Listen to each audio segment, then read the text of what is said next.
Good morning, Mr. President. How are you? Good morning, Justin. Hi. Wonderful to talk to you. You got a big trip headed to Michigan this weekend, and Right. folks are excited about it. It's going to be another energy action-packed rally. Well, it's going to be great, and people are already starting to line up. It's hard to believe, but it's these rallies have been incredible. So we love doing them, but they've been great. I want to ask you more about what's happening here in the state of Michigan and also throughout the country. We've got a lot of exciting news happening, but Mr. President, first, obviously, Hurricane Ian hit Florida last night, so I know folks top of mind there in the state. Prayers with them. Are you in Florida right now?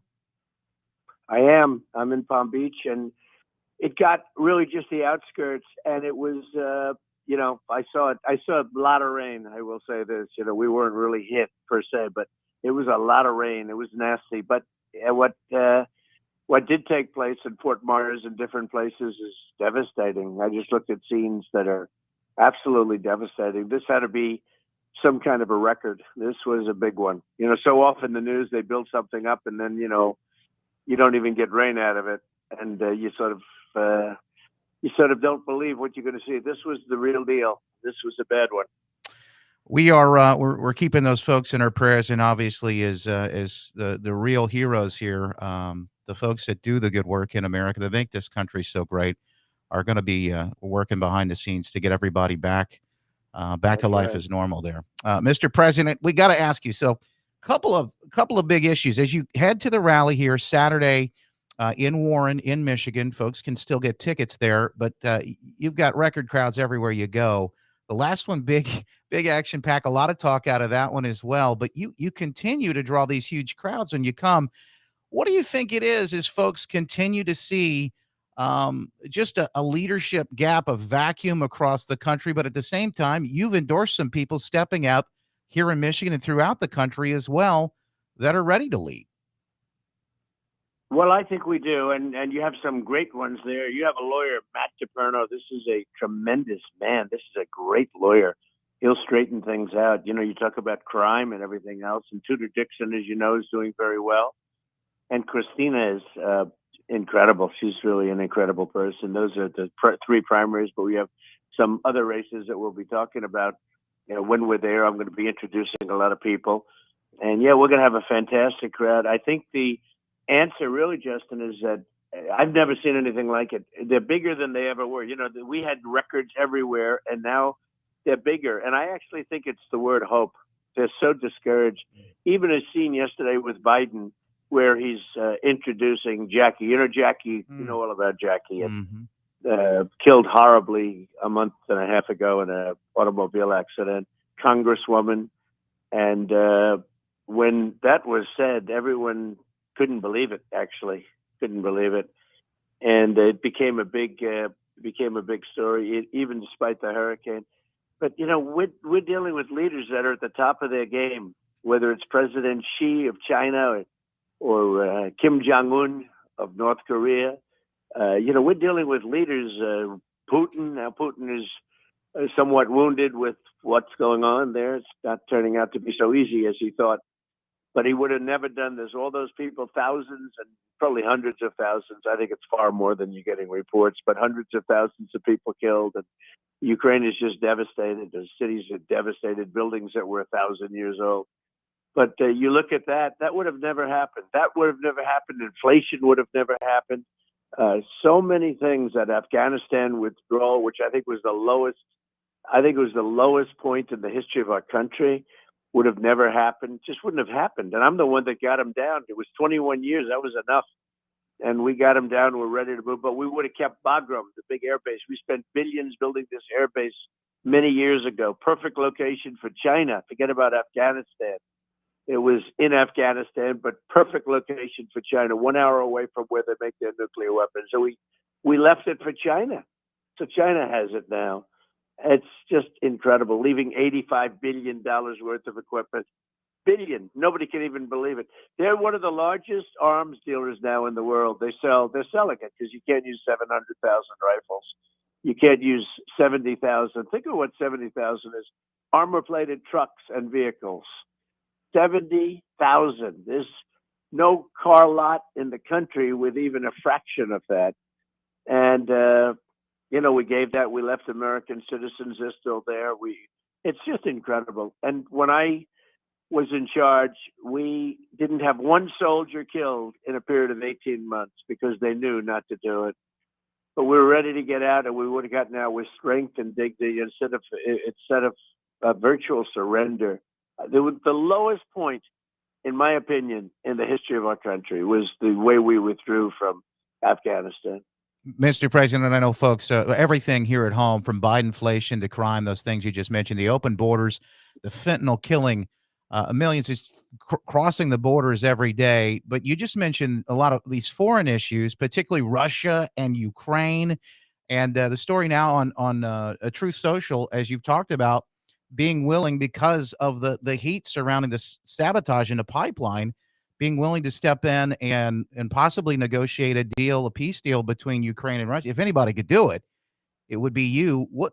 How does that offer stand, and what would you like to see happen there? Well, it's time. It should have never happened. It would have never happened. And I spoke to Putin about this. I mean, I knew he had a little longing or a lot of longing. He wouldn't express the degree, but I will tell you, he did have a longing for it. There's no question, for Ukraine. But I said, you're not going to do it. He was never going to do that. He would never. And he didn't do it. We went for 4 years plus a campaign.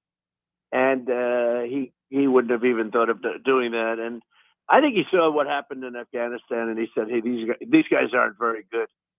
And he took a look at that. I think that caused a lot of problems, not only in terms of humiliation, but in terms of what took place with him going in.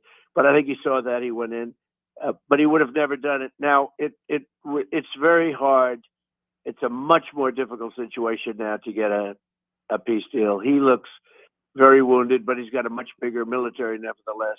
But he looks, somewhat wounded. And maybe the other ones have a lot of energy because they're doing better than anticipated. So it makes it more difficult, but you could make a deal. You can make a deal. You can always make deals. And it should happen. That should stop. That is horrible. And that could lead to World War III. And I watched when it started and the way they were talking, the way our country was talking. It was almost like we were telling him to go in. We were telling Putin to go in. If you look at the rhetoric, if you look at the way we were handling it, I said, we're really handling this guy wrong. And it was almost as though we were pushing him into Ukraine. But it's got to stop. That war is a horrible thing, a horrible humanitarian mess, and it's got to stop. Yeah, if I could help, I would certainly help. I know both sides very well, as you know. I know the president of Ukraine. He was very nice because he came up and he said he did nothing wrong. That was a perfect phone call I made to him. But instead of showboating, he actually said, I said nothing wrong. And we know that for a fact because we had the transcripts, the tapes, but we have the transcripts of the call. It's a perfect phone call. And they impeached me over a perfect phone call. It was perfect. And I didn't even know him. But he came forward and he said he did nothing wrong. He didn't even know what they were talking about. And everybody thought that's where it should have ended, but, should have never started. But I have respect for him for doing that. And I got along very, very well with President Putin and very good relationship. And, I had the pipeline stopped. It was stopped. It was dead. Obama's the one that let it go forward, if you remember that, Justin. That pipeline was stopped. I had it totally stopped. When Obama came into office, he allowed them to build it, complete it. We're talking with President Trump right now. The rally here in Michigan this weekend, Saturday in Warren. Tickets still available for that. But, Mr. President, you were just talking about particularly some of the things that Americans look around and they don't recognize their country anymore. At times, you look at the FBI raid on your home there in Mar-a-Lago, particularly. Yeah. The news just came out, 200,000. This is the latest. Court filing claims Department of Justice misled court, actually confiscated 200,000 pages of documents, took your passport. I mean, all these things, folks look around and they just don't recognize the country anymore. I don't even know what they did. We probably heard you. We put in a complaint yesterday. You possibly saw that. I don't even know what they have. They could plant material because they're certainly capable of it. Look, they spied on my campaign. Yeah. Think of what they've done. They spied on my campaign and we caught them. And you remember early on when I was saying, I think somebody spied on my campaign. I think Obama spied on my campaign. Everybody laughed. I said, "Oh, that's so silly," and it turned out to be right. But think of all the fake dossier. They were the ones that promoted it. And no, so you don't know what's going on with them. It's not like we're living in the same country. We're almost like, in many ways, living in a communist country. It's no, and I mean that too. Look at what they did yesterday with a man of faith, where the other day where they raided his house in front of his 7 children, Mark his Houck, wife, yes, yeah. early in the morning. It's that's just unbelievable that a thing like that could happen. But that's happened to many times to many people. No, this is a different country. We are in a different country right now, and we've got to get it back, or this country is going to really fail. I end my speeches, as you know. I've been doing this lately. I said, but we are now living in a failing nation. We're a failing nation. Very simple. Now, with that, it has hope, but we have to get out and vote, and we have to make sure we vote in large numbers, because the elections are rigged. They cheat, and we've caught them cheating. I mean, these people that say that, we've caught them with, I don't know how you exactly feel about it, but I think I know how you feel about it based on what I've heard and read. But they cheated like nobody's ever seen on this election, including in the state of Michigan. Yeah. I mean, they cheated like crazy, and it's something we have to. That's why having a guy like Matt DePerno, there won't be cheating with him. He's a tough guy. He's tough as hell. That's what they need. He's tough and he's honest.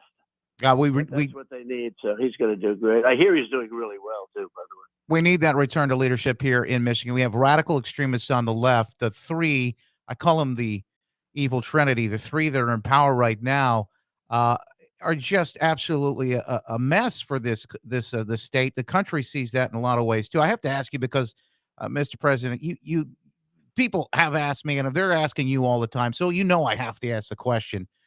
Have you made a decision, and when would you look to make that decision, if not about running in 2024? So in my mind, I've made a decision. I think people would be very happy. And I've made a decision as far as announcing. It won't be in the very long term when I make an announcement as to what I'll be doing. But I think people are going to be very happy. They want this country to come back. This country, we had it so good. Just think of it. 2 years ago, we had no border. We had the safest border in history. Drugs were pouring in at a level that they've never seen before. Still low, meaning low. We cut off because we built the wall. Then we added more wall, and we could have been done in 3 weeks. But we built the wall, the primary wall, and it really worked. But we had the best. And you've heard this from Tom Homan. You've heard it from the great people that do this stuff. I mean, they said, why did they do anything with what Trump did? We had remain in Mexico policies where nobody could come into their country until they were checked out. And some would get checked out because we want, they have to come in legally. But we had hundreds of thousands of people in Mexico, Tijuana, different places. They couldn't come in. Now they just pour into the country. They just pour in, and they're emptying their prisons. They're doing everything. So we had the best border that, everybody says it. The Border Patrol says it. The greatest, the most secure border we've ever had in the history of our country. A lot of it had to do with the building of the wall. We built so much wall, and in the important places. We actually said, let's build some more because it works so well. And we would have had that done in 3 weeks, but they stopped it. That's when I saw something was wrong. When I looked at that and I said, they're not finishing that. It was very easy. All they had to do is put up the pieces. We had already, like an erector set. We already bought them. They're laying there. They took them and they moved them to a location far away so that nobody could put them up. It's not even believable. Texas wanted to use them. Arizona wanted to use them. Just put them up. It would have taken a short time. And they wouldn't allow them to even have them. So now they're sitting someplace rusting. Horrible. I know you're very busy. I know you've got things on the schedule this morning, Mr. President. We appreciate you taking the time to talk with us and to discuss what's happening here in the country today, how we can take it back, and of course the rally. One last thing, though, if I can, having seen it all from the inside out, having seen it all, where the corruption is, where the swamp, anything that and I know you don't like to give things away, particularly strategy, but anything you might do first and foremost when you do head back to Washington. Well, yeah. First of all, it would bring energy prices down to 1/3 of what they are right now. I had gasoline at $1.87. Think of that. And now it's at $5 and going way up after the election. You know, they're using the strategic reserves that I filled up with 75 million barrels. They're using these strategic reserves to try and get the gasoline prices down for the election. It's not meant for that. But a big thing would be inflation. And the first thing I'd do is work heavily on energy, and I'd get that straightened out fast. And that's a big thing. But, you know, one of the things I do, I know everybody. When I went to Washington, as you know, because you've heard me say it, but I didn't know people. I was only there 17 times in my entire life. I never stayed over. And I had great people in the administration. And we rebuilt our military. We did so much, Space Force, so many things. Biggest tax cuts in history, biggest regulation cuts in history. But I didn't have all perfect. Now I just know everybody in Washington. You know, I went as an outsider. I had to rely on some people. Some of the rhinos gave me some people, and they turned out to be rhinos. But generally, we had great people. We had a lot of great people. But it's very much about that. You have to get the right people. And I know the right ones. I know the good ones, and I know the bad ones. But the big thing would be getting inflation down, and I think I could do it relatively quickly. They're much beyond, as you know, the energy and the oil, but that would be a big one to start, and we'd get that down really fast. You bring the energy down, a lot of other good things happen. Mr. President, thank you for taking the time. I know the American people need that desperately right now. They're having a hard time deciding whether to put the gas in the car, groceries on the table for their families, and these are tough times. Terrible. Thank you for terrible. taking There's the no time. question about it. Well, we're going to get it down, and I appreciate your time, and I hope I can see you on Saturday night. I'd love to do that, Mr. President. Thank you so much. We really appreciate you, President Donald Trump and Warren, for the big rally here in Michigan. Lots to discuss. Thank you, sir. Thank you very much. God bless. Praying for you.